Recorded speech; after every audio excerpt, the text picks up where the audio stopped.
इनके लिए मैं यही बताऊंगा आपको कि जो समय प्रार्थना का है उसको आप नियुक्त करें। और जब आप प्रार्थना करेंगे, प्रार्थना एक ऐसी की है, कुंजी है, जिससे हर दरवाजा खुलता है, हर ताला खुलता है। चाहे वो आशीष वाला हो, उद्धार वाला हो, चंगाई वाला हो, कोई भी। इसलिए प्रार्थना बहुत जरूरी है। आइए आज का वचन देखते हैं। हम उत्पत्ति से ही देखेंगे वचन। जल्दी जल्दी मिल गया, जल्दी से पढ़े। 17 अध्याय उसका पहला वचन ही पढ़ेंगे।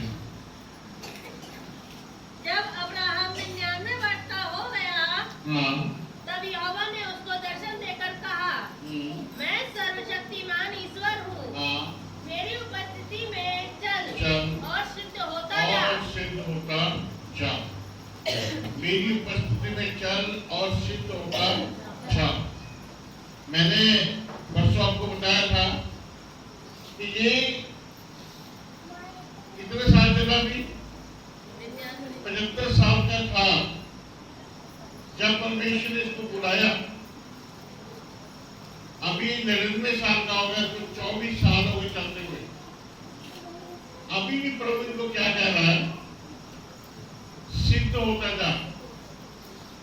लेकिन सिद्ध अगर आपने होना है तो आप कहां पर रहकर हो सकते हैं? कहां पर रहकर हो सकते हैं? परमेश्वर की हजूरी में। उसके बिना आप सिद्ध नहीं हो सकते। मैं आपको 2 एग्जाम्पल दूंगा। ग्रंथियों की किताब में पहला ग्रंथियों उसका 1 अध्याय उसका 9 वचन और 6 अध्याय उसका 17 वचन। ये 2 वचन जल्दी से देखेंगे। परमेश्वर सच्चा है, जिसने तुमको अपने पुत्र हमारे प्रभु यीशु मसीह की संगति में बुलाया है। परमेश्वर सच्चा है, जिसने क्या किया? अपने पुत्र प्रभु यीशु मसीह की संगति में बुलाया। सच्चा है वो, वफादार है वो। उसने क्या किया? संगति में बुलाया। मैंने बताया था कि जैसी संगत वैसी क्या होती है? रंगत। जिसके साथ क्या रहोगे, जैसा उसका चाल चलन है, थोड़े दिन के बाद आपका वैसे ही हो, चाहे वो आत्मिक है चाहे वो संसारिक है। लेकिन यहाँ पर परमेश्वर जो सच्चा है, उसने हमें कहाँ बुलाया? अपने पुत्र यीशु की संगति में। तो पिता क्या चाहता है कि हम यीशु वर्गे, यीशु जैसे हो, यीशु जैसे हो जाए, ऐसे चाहता हूं। ठीक है, 6 का 17 पढ़ो। और जो प्रभु की संगति में रहता है, वह उसके साथ एक आत्मा हो जाता है। आमीन, हालेलुया। जो प्रभु की संगति में रहता है, वो उसके साथ एक आत्मा हो जाता है। एक आत्मा। जब आप एक आत्मा होगे यीशु के साथ, प्रभु के साथ, फिर आपका बोलना यीशु का बोलना हो जाएगा। आपके हाथ यीशु के हाथ हो जाएंगे।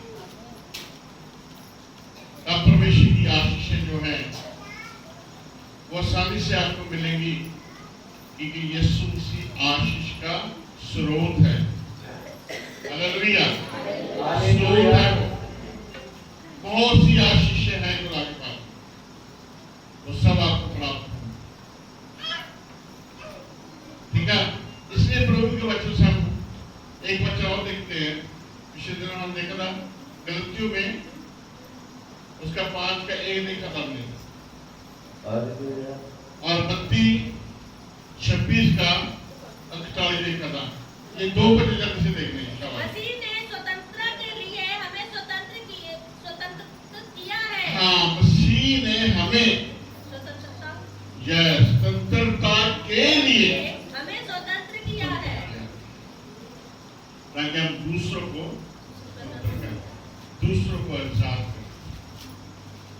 आगे, अतः इसी में स्थिर रहो, इसी में बने रहो, इसी में खड़े रहो। और दासत्व के जुए में फिर से ना जुटो।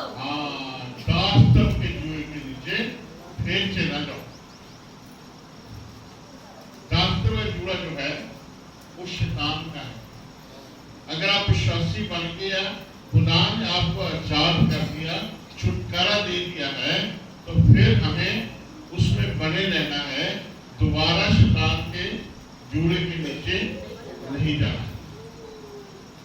जाना है।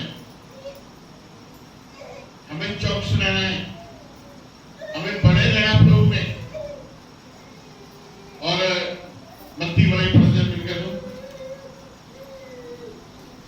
जानते रहो और प्रार्थना करते रहो। उसको पूरा करे रखते रहो। 26:41। हालेलुया, जल्दी से शाबाश। उसके पकड़ने वाले ने उन्हें 26:41 41। जागते रहो और प्रार्थना करते रहो कि तुम परीक्षा में ना पड़ो। तुम परीक्षा में, बहुत से लोग ऐसे कहते हैं कि बार बार परीक्षा में हम पड़ जाते हैं, परीक्षा हमें आगे घेर देती है। जैसे मैंने प्रार्थना में बताया था कि प्रभु कह रहे हमें परीक्षा में पढ़ने ना दे। प्रभु ही नहीं लेना परीक्षा में पढ़ने, आप खुद परीक्षा में पढ़ जाते हैं। कब पढ़ जाते हैं? जब आपकी प्रार्थना, संगति, खुदा के साथ संगति करना, चर्च आना छूट जाता है, आप परीक्षा में पढ़ो। उसको कोई नहीं रोक सकता। हाँ जी, पूरा करें। आत्मा तो तैयार है, परंतु शरीर दुर्बल है। आत्मा तो तैयार है प्रार्थना करने के लिए, चर्च आने के लिए, संगति करने के लिए, लेकिन शरीर क्या है? एक कम करो। शरीर बोलेगा, ये भी काम रहता है, छोड़ो जाने के, ये हो जाएगा, वो हो जाएगा। शरीर कहेगा, लेकिन आत्मा तैयार। लेकिन हमें किसकी बात माननी है? ये हमारे हाथ में है। यीशु से यहाँ पर क्या कहा? जागते रहो और प्रार्थना करते रहो। ये आज्ञा है, हुक्म आई, तो हमें हुक्म मानना चाहिए प्रार्थना के लिए, है ना? तो प्रार्थना का समय हमें निकालना है। जैसे मैंने उसे बताया था कि 3 बार खाते हैं, 3 बार, और जब बीच में कुछ मिल जाए और भी उसमें कोई निकाल नहीं है, आने दो उसको भी। तो आत्मा के लिए संदेश आते हैं यहाँ पर 2 घंटे की बस। बाकी से क्या करते हैं? आप शरीर की इच्छा को पूरा करते। लेकिन प्रभु क्या कहता है कि हम आत्मा की बात को सुने और उसके अनुसार करें। और मैंने उसे बताया था, जितने लोग परमेश्वर की आत्मा के चलाए जाते हैं, वो किसके हैं? किसके पुत्र हैं? वो परमेश्वर के पुत्र।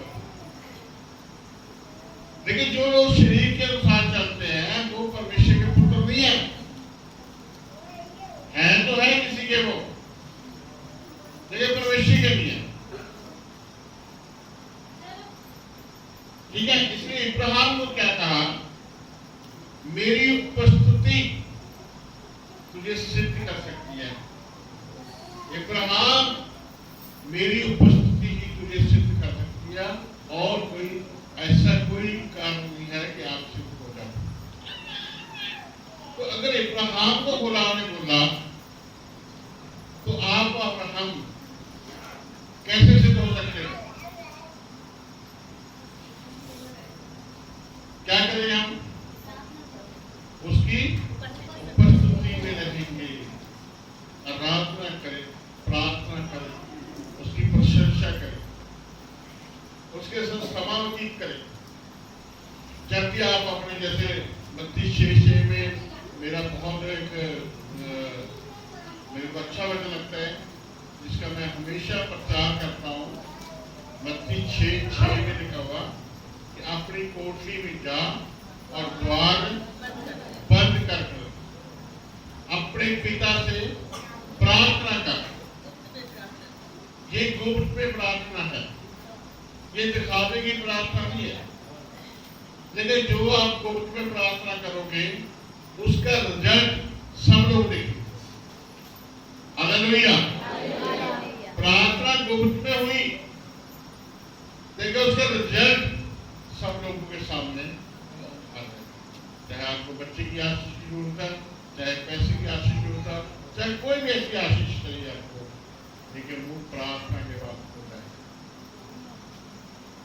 ठीक है, वहां पर लिखा हुआ जो पिता आपको गुप्त में देखता है वो तुझे प्रतिफल।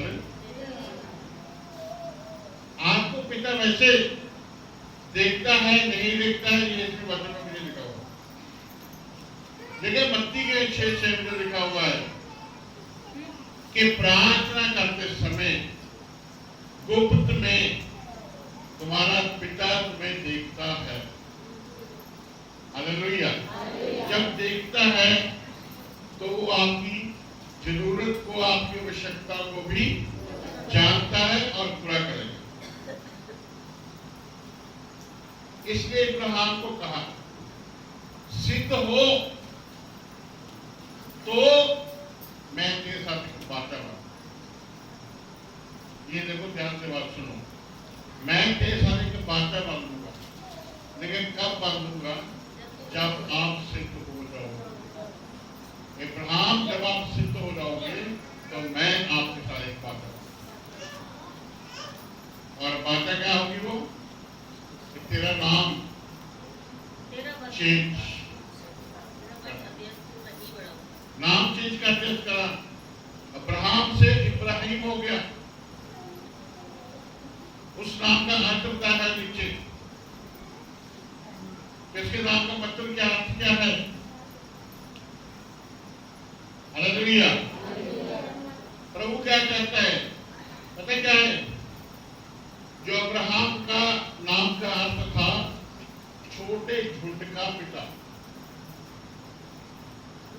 लेकिन इब्राहिम जब कहा गया राष्ट्रों का पिता, राष्ट्रों का, ऐसे सारा के साथ उसका भी नाम चेंज किया। मेरे कहने का अर्थ ये है कि प्रभु आपको गुप्तायत से आशीष देना चाहता है। हालेलुया। इब्राहिम को कहा छोटे झुंड का नहीं, तू राष्ट्रों का पिता बनेगा। कब बनेगा? पर जब तू सिद्ध होता, जब तू सिद्ध होगा उस समय परमेश्वर राष्ट्रों का पिता। आज भी खुदा आपको बहुत आशीष देना चाहता है, लेकिन उससे पहले वो ये चाहता है कि आप सिद्ध हो, आप सिद्ध हो जाए। तो इब्राहिम ने क्या किया? सब वस्तुओं का विश्वास। तो मैंने उनको पूछा कि जो व्यवस्था है वो 400 साल बाद में है। व्यवस्था जो है वो 400 साल बाद, और उसका 19 से लेकर 22 तक लिख लेना बोले। वहां पर वो भी एक मदद मांग रहा है, एक मदद मांगी है कि अगर खुदा मेरे साथ में रहे तो मैं जो भी खुदा मुझे देगा मैं उसका 10वां हिस्सा अवश्य ही दिया 1 वर्ष से पहले सामर को पूछा, मैंने इब्राहिम को किसने बताया?